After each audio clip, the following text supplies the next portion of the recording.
हाय दोस्तों, कैसे हैं आप सब। उम्मीद करते हैं कि आपकी पढ़ाई लिखाई या जिस भी एक्टिविटी में आप हों वो आपका अच्छा चल रहा होगा। तो चलिए आज एक नए टॉपिक पर बातचीत करते हैं। अंतर्राष्ट्रीय घटनाओं के ऊपर एक बार हम लोग देखते हैं क्या चल रहा है ये विश्व में, खास करके राजनीतिक घटनाक्रम क्या हो रहे हैं उस पर एक ब्रीफ हम लोग चर्चा करेंगे। क्योंकि जो चेंजेज हो रहे हैं वो बहुत ही सिग्निफिकेंट हैं, उस पर ध्यान देने की ज़रूरत है। किस तरह के सत्ता में बदलाव हो रहे हैं, किस तरह की पार्टियां आ रही हैं, किस तरह के चेंजेज हो रहे हैं, क्या आने वाले समय में वो विश्व पटल पर या वैश्विक व्यवस्था में कुछ बदलाव करने वाले हैं या नहीं करने वाले हैं। तो इसको समझने के लिए जैसा हम जानते हैं कि भारत में भी आम चुनाव हुआ, 18वीं लोकसभा का गठन हुआ। जिस तरह से सत्ताधारी दल को उम्मीद थी उस तरह से उसको मैंडेट नहीं मिला, ये भी काफ़ी क्रूशियल है। और जो विपक्ष था उसको ठीक है, उसको बहुमत नहीं मिली, लेकिन बहुमत नहीं मिलने के बावजूद भी जो सीट का गेन उसे हुआ उसका एक बहुत बड़ा असर दिख रहा है कि सत्ताधारी दल अपने मन का कोई काम नहीं कर सकता जिस रूप में वो पहले किया करता था।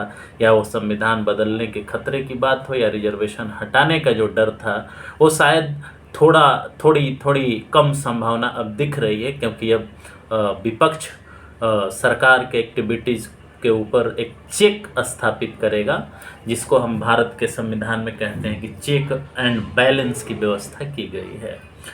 उसी तरह से आप बड़े स्तर पर देखें तो बड़े स्तर पे आप ब्रिटेन में देखिए, चुनाव हुआ और लगभग 14-15 सालों के बाद वहाँ पर जो कंजर्वेटिव पार्टी थी, जिसको पूर्व में टोरीज कहा जाता था, उसको हरा करके लेबर पार्टी ने सरकार बनाया।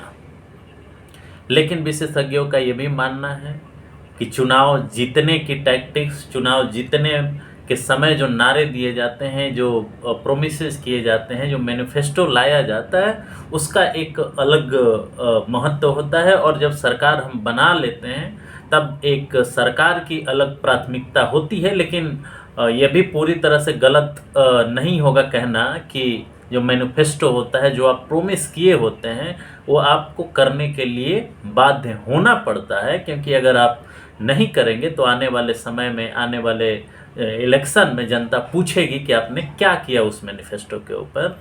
और जनरली किसी भी पॉलिटिकल सिस्टम में जब हम लोग खास करके पार्लियामेंट्री संसदीय प्रणाली की बात करें, जैसे इंडिया में भी संसदीय प्रणाली है और ब्रिटेन में भी संसदीय प्रणाली है, संसदीय प्रणाली वहीं से हम लोगों ने यहाँ लिया है।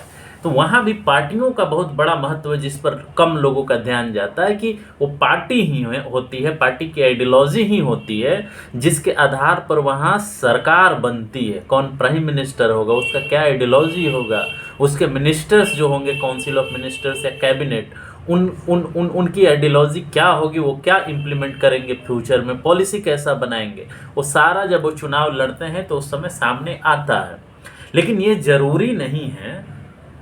जरूरी नहीं है कि ब्रिटेन में अगर लेबर पार्टी की सरकार बन गई तो वो लेबर पार्टी की सरकार कुछ ऐसा रेडिकल करने जा रही है, ऐसा रेडिकल कुछ बदलाव या संरचनात्मक बदलाव करने जा रही है जिसमें जो अभी की पूरी व्यवस्था है, जिसको हम ग्लोबलाइजेशन या दूसरे शब्दों में और इसको कंक्रीट शब्दों में कहें तो जो लिबरल इकोनॉमी है, मार्केट बेस्ड इकोनॉमी है, जिसमें फिनांस कैपिटल का बहुत बड़ा एक डोमिनेंस है, क्या उसको बदलने में वो सक्षम होगी? क्या उससे वो बदलना चाहेगी या उसमें कुछ फेर बदल करके जो लेबर क्लास है, जो वर्किंग क्लास है, या जो वैसे लोग हैं मिडिल क्लास है, जो महंगाई से त्रस्त हैं, जो बेरोजगारी से त्रस्त हैं, कॉस्ट ऑफ लिविंग यूरोप में बढ़ता जा रहा है, ब्रिटेन में बढ़ता जा रहा है, माइग्रेशन की जो समस्या उसको वो किस आधार पर लागू करेगी, उसके लिए उसका नेशन फर्स्ट होगा या क्या होगा। जैसे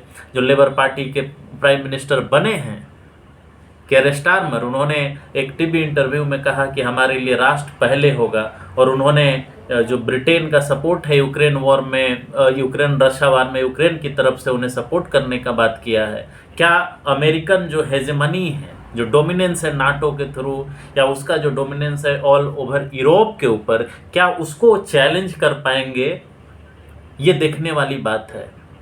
लेकिन एक बात ये भी देखने वाली है कि लेबर पार्टी का जितना अपने आप में क्या अमेरिकन हेजिमनी को कमज़ोर कर रहा है, क्या अमेरिकन कॉलोनियलिज्म को कमज़ोर कर रहा है, क्या उसके डोमिनेंस को चैलेंज है एक तरह से, क्या जो नई सरकार लेबर पार्टी की बन रही है क्या वो अमेरिकन हेजिमनी को कमज़ोर करेगी, या एक नई विश्व व्यवस्था जो शांति की तरफ ले जा रहा हो, शांतिपूर्ण तरीके से अंतर्राष्ट्रीय समस्याओं का समाधान करने की तरफ जाता हो, क्या उस व्यवस्था की तरफ बढ़ेगी, ये कहना जल्दबाजी होगी। ये कहना जल्दबाजी होगा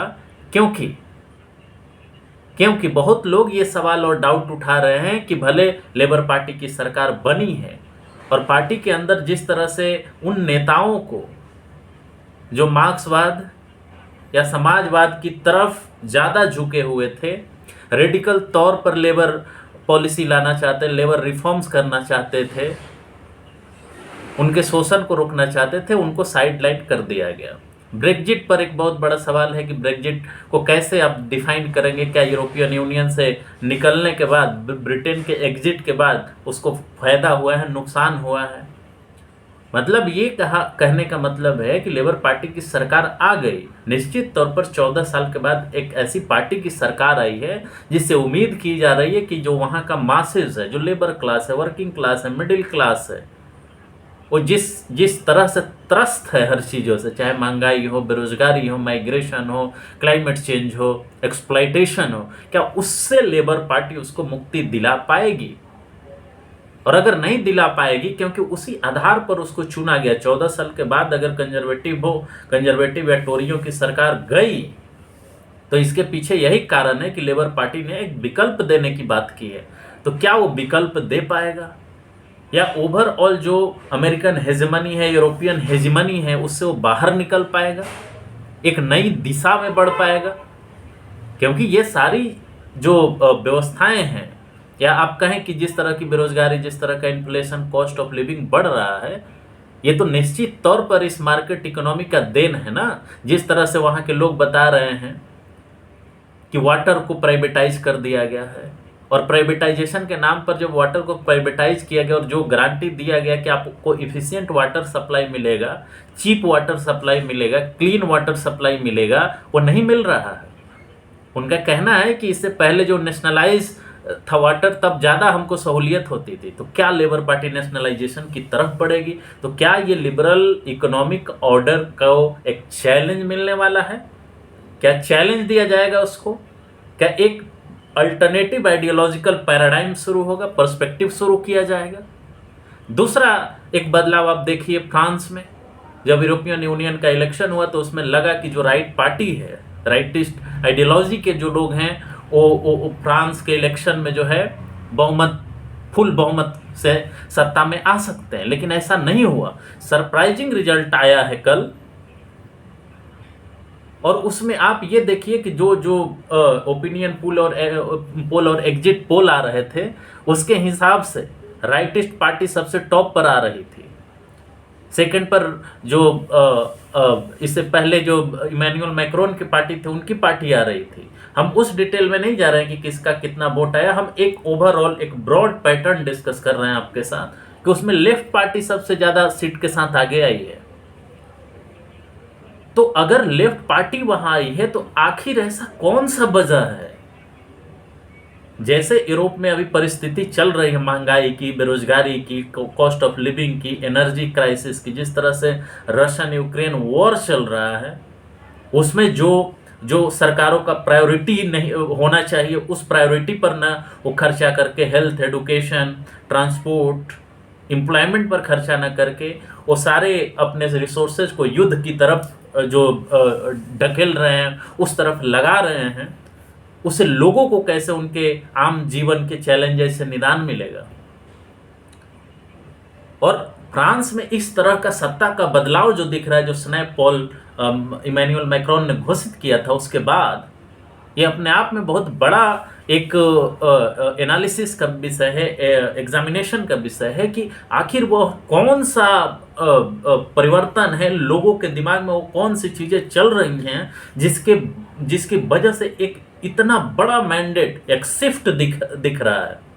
ये बहुत बड़ा शिफ्ट है भाई। क्यों क्यों क्यों लोग विश्वास नहीं कर पा रहे हैं कि जो कैपिटलिज्म है, जो इस तरह का फिनांस कैपिटल का ये जो दौर है डोमिनेंस का, मार्केट इकोनॉमी का, लिबरलिज्म का, फ्री मार्केट इकोनॉमी का, या न्यू न्यू लिबरलिज्म का आप कहें, आखिर क्यों उनके परेशानियों को दूर नहीं कर पा रहा? हम पुराने वीडियो में आपके साथ डिस्कस किए हैं ऑक्सफैम रिपोर्ट के बारे में, और ऑक्सफैम रिपोर्ट के 5 चैप्टर्स को आप हमारे प्लेलिस्ट में जाकर के देख सकते हैं कि उसमें बताया गया है कि किस तरह, अगर पूरे वर्ल्ड के सिनेरियो को आप देखें तो किस तरह कुछ कॉरपोरेट कंपनीज पूरे वैश्विक व्यवस्था पर अपना मोनोपोली स्थापित कर रखी हैं। वो रिपोर्ट बताता है कि कुछ लोगों के हाथ में पूरे वर्ल्ड में, निश्चित तौर पर आप नॉर्थ एंड साउथ की बात करेंगे तो एक अलग सिनेरियो डेवलप होता है, लेकिन यूरोप में भी बोले, अमेरिका में भी आप देखें तो कुछ मुट्ठी भर लोगों के पास पूरे पूरे देशों का संसाधन जमा है, और जो मेजोरिटी में लोग हैं उनका कॉस्ट ऑफ लिविंग बढ़ता जा रहा है, इन्फ्लेशन बढ़ता जा रहा है, हेल्थ महंगा होते जा रहा है, सारा चीज़ प्राइवेटाइज होते जा रहा है, किसानों को उनके फसल का मूल्य नहीं मिल पा रहा है। जर्मनी और फ्रांस का एग्जाम्पल आप उठा के देख लिए, वहाँ प्रोटेस्ट चल रहा है, किसान सड़कों पर हैं जैसे भारत में थे। तो क्या ये लेफ्ट का जितना फ्रांस में एक नए विकल्प की तरफ अग्रसर होना है, ये क्या मैसेज दे रहा है? ये चुनाव में राइटिस्ट पार्टी का हारना, लेफ्ट का आना, ब्रिटेन में लेबर पार्टी का आना, क्योंकि ये दो एक बहुत बड़े विकसित देश हैं, ये नाटो के सदस्य भी हैं। क्या इस बदलाव से आने वाले समय में जो यूक्रेन और रशिया वॉर हो रहा है, क्या उसमें कुछ बदलाव देखने को मिल सकता है? क्या जनता ये समझने लगी है, खास करके यूरोपियन कंट्री की जनता जो समझने लगी है कि अमेरिका हमारे ऊपर साम्राज्यवादी नीति थोप रहा है, हमको उपनिवेश बनाते जा रहा है? क्या उसके अगेंस्ट भी ये एक तरह से विद्रोह है? क्या ये इस बात का साइन है कि अमेरिकन हेजेमनी कमजोर हो रहा है? अभी कुछ भी कहना जल्दबाजी होगी, क्योंकि जब ऐसी बातें देखने को मिली है, जब कम्युनिस्ट मूवमेंट का दौर चल रहा था, या आज भी जब हम उसको एनालाइज करते हैं, communist international, first international, second international, या वो वर्ल्ड कम्युनिस्ट मूवमेंट का जो दौर हम एनालाइज करते हैं, तो जब फर्स्ट वर्ल्ड वॉर हुआ था तो कम्युनिस्ट कंट्रीज भी बट गई थी अपने नेशनलिज्म के बेसिस पर।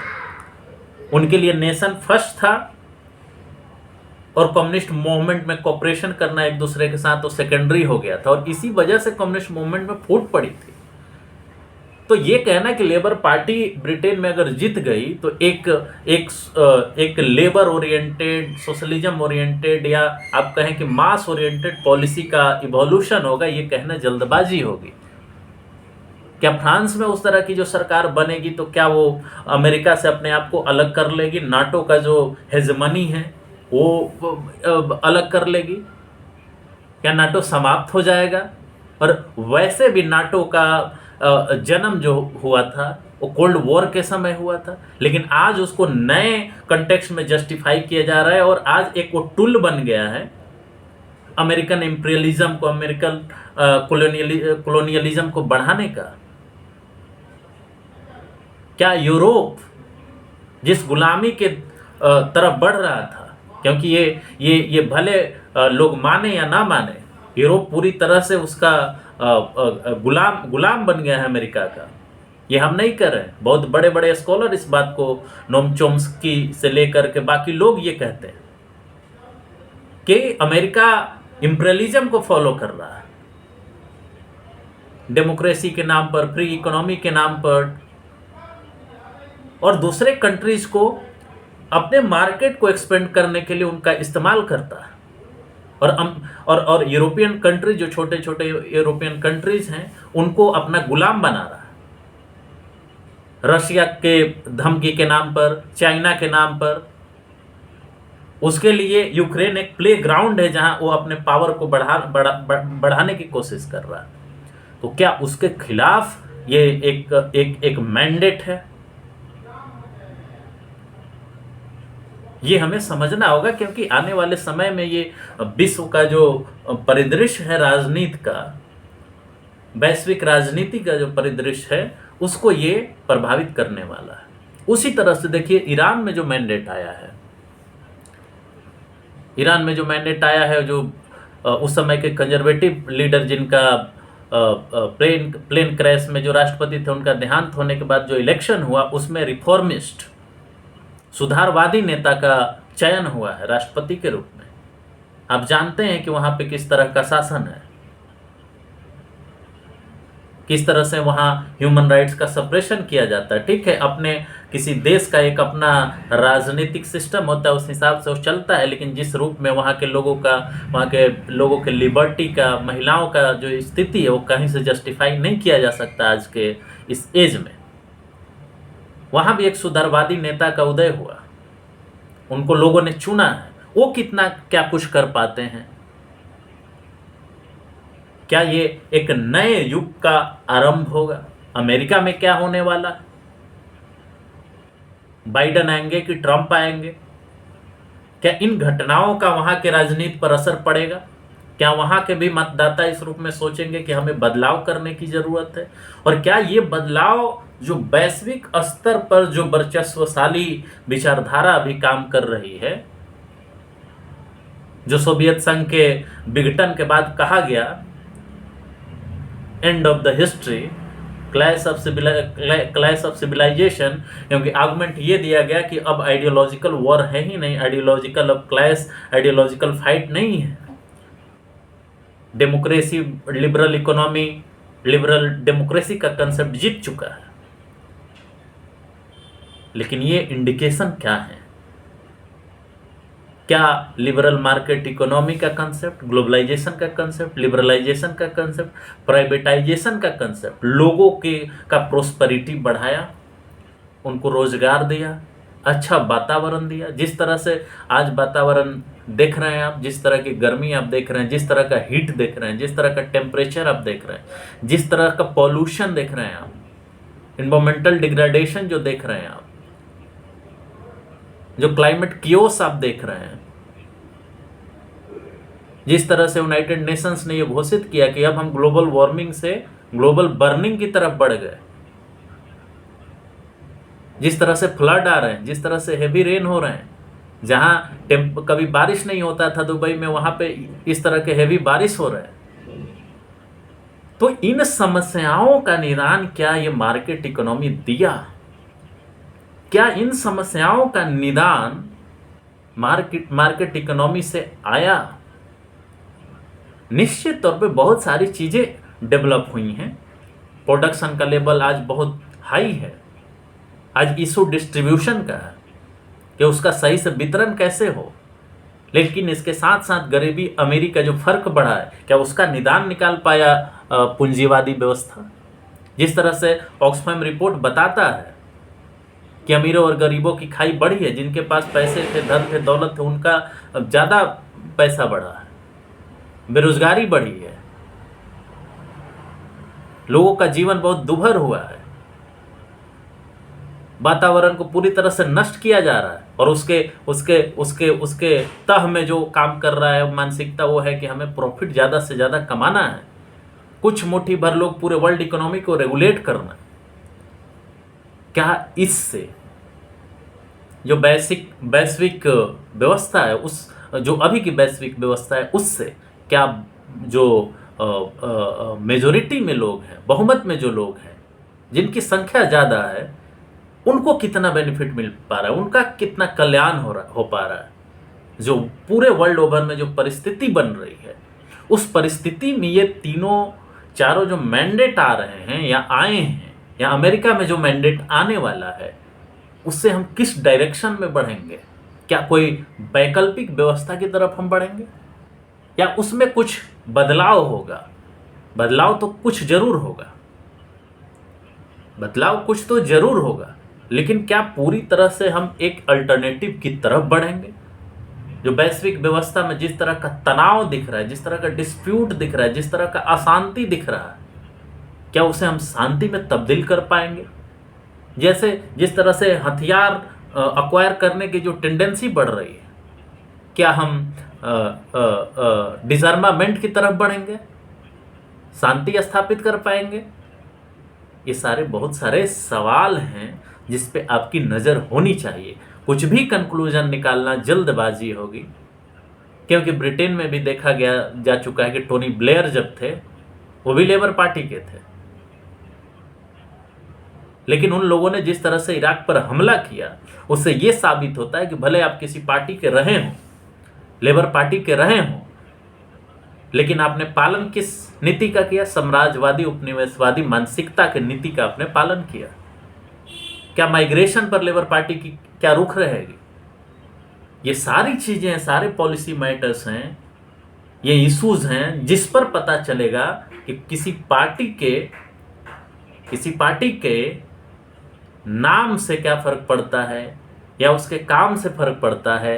ये आने वाले समय में पता चलेगा, ये समय के गर्त में है, लेकिन जो डेवलपमेंट हो रहे हैं वो बड़ा इंटरेस्टिंग हो रहे हैं, उस पर नज़र रखने की ज़रूरत है। जिस तरह से चुनाव में लोग जिस तरह के पार्टियों की जो उम्मीद होती थी उस उम्मीद को जिस तरह से चेंज कर रहे हैं अनएक्सपेक्टेडली, ये बड़ा महत्वपूर्ण है। इसे समझने की ज़रूरत है, डीपली समझने की ज़रूरत है कि चुनाव के समय क्या कहा गया और आगे क्या किया जाएगा, उसको ऑब्जर्व करना होगा। तो दोस्तों, जागरूक रहें, अंतर्राष्ट्रीय घटनाओं को भी देखें, क्योंकि राष्ट्रीय घटनाएं अब अंतर्राष्ट्रीय घटनाओं से प्रभावित हुए बिना नहीं रह सकती हैं। हमारा इकोनॉमी बढ़ रहा है, देश विकास की तरफ बढ़ रहा है, हमारा सारे देशों के साथ अच्छे संबंध हैं और अच्छे संबंध होने भी चाहिए। तो आने वाले में वहाँ की कैसी सरकारें बन रही, उनकी नीतियाँ क्या होंगी, उसका प्रभाव हमारे ऊपर भी पड़ेगा, भारत के ऊपर भी पड़ेगा और भारत का उनके ऊपर भी पड़ेगा। तो इसलिए जागरूक रहें, चीज़ों को समझें, देखें कि कैसे डेवलपमेंट्स हो रहे हैं, क्या होने वाला है, यह भी समझना बहुत ज़रूरी है। इसी के साथ मैं अपनी बात को समाप्त करता हूँ। नमस्कार, धन्यवाद। और आपसे उम्मीद करता हूँ कि हमारे चैनल को लाइक करें, सब्सक्राइब करें और लोगों के बीच शेयर करें। नमस्कार।